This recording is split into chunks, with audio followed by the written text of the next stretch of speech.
Hello friends, అందరూ ఎలా ఉన్నారు? మేమైతే చాలా బాగున్నామండి. ఫైనల్గా ఈరోజు అయితే మా వినాయకుడిని అయితే నిమజ్జనం చేస్తున్నామండి. చూసారు కదా, ఫస్ట్ అయితే మా వినాయకుడికి అయితే మేము పూజ చేసుకున్నామండి. చేసుకొని ప్రసాదాలు అయితే పెట్టాము. అండ్ మా హస్బెండ్ అయితే స్వామివారి దగ్గర ఉన్న పళ్ళు లడ్డు అయితే ఫస్ట్ అయితే తీసి నాకైతే ఇచ్చాడు. ఇవేనండి మా వినాయకుడి దగ్గర పెట్టిన లడ్డు పండ్లు. అండ్ నెక్స్ట్ అయితే నేను స్వామి దగ్గర పెట్టిన పసుపుతో చేసిన వినాయకుడిని అయితే నేను తీసానండి. అలాగే తాంబూలం ఇచ్చానండి స్వామివారికి, అది కూడా తీసానండి.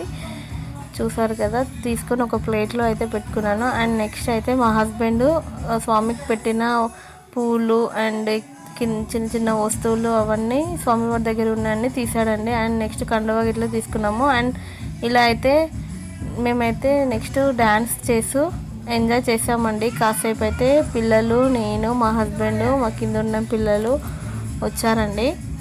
డ్యాన్స్ చేసాము కాసేపు అయితే. వినాయకుడు తీసే ముందైతే డ్యాన్స్ చేసుకున్నాము ఇంట్లోనే. చూసారు కదా, మా పిల్లలు అయితే మా పెద్దోడికి కాస్త ఫీవర్గా ఉండే అయినా కూడా డ్యాన్స్ చేశాడు. అండ్ మా పెద్దోడితో ఇలా మేమైతే వినాయకుడిని తీయించామండి. ఫైనల్గా మేమైతే ఉప్పల్ చెరువు దగ్గరికి అయితే వెళ్ళామండి. వినాయకుడిని తీసుకొని నేను, మా పిల్లలు, మా హస్బెండ్ అయితే ఉప్పల్ చెరువు దగ్గరికి నిమజ్జనం చేయడానికి అయితే వెళ్ళాము. ఇలా తీసుకొని వెళ్ళి పూజ చేసుకొని స్వామివారిని అయితే నిమజ్జనం చేసుకున్నాము. అండ్ తర్వాత అక్కడ ఉన్న వాళ్ళందరికీ ఇలా అయితే నేను ప్రసాదం అయితే ఇచ్చానండి. తీసుకొని మేము చేసిన ప్రసాదాలన్నీ అక్కడే అందరికీ పంచామండి. చాలా హ్యాపీగా అనిపించింది. మేము స్వామివారిని ఇంట్లో పెట్టుకున్న రోజులు మాకు చాలా హ్యాపీగా అనిపించింది.